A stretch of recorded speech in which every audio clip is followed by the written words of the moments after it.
J'ai fait une vidéo où je parlais d'impôt sur le revenu et de plan d'épargne retraite. Elle a buzzé sur TikTok, quasiment plus de 250 000 vues avec énormément de commentaires et je vais répondre à ce commentaire. Donc là, on va répondre au commentaire de Seblé Psychorigide et qui dit « Et à la retraite, quand tu reprends, tu payes et que si tu es dans la même TMI, tu payes ce que tu as cru gagner. » Alors oui et non, j'en parle souvent, mais clairement, oui, quand tu économises 30% d'impôt sur ton PER, donc ça veut dire que tu as mis 1000 euros, sur tes 1000 euros, en fait, tu en as mis réellement 700 et du coup, tu as économisé 300 euros d'impôt, tu te retrouves avec 1000 euros en épargne.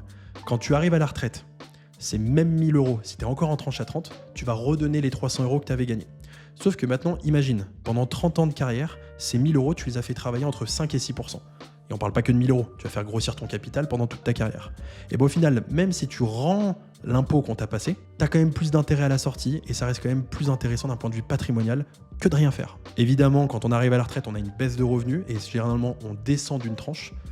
Et donc, l'écart entre les deux reste un gain supplémentaire, mais il ne faut pas que ça reste un objectif à tout prix. Le PER, même si c'est un gain qui s'annule à la fin, il faut que tu le vois vraiment comme une action nécessaire pour préparer ta retraite et te mettre de l'argent de côté. Le deuxième objectif, c'est d'aller chercher du rendement.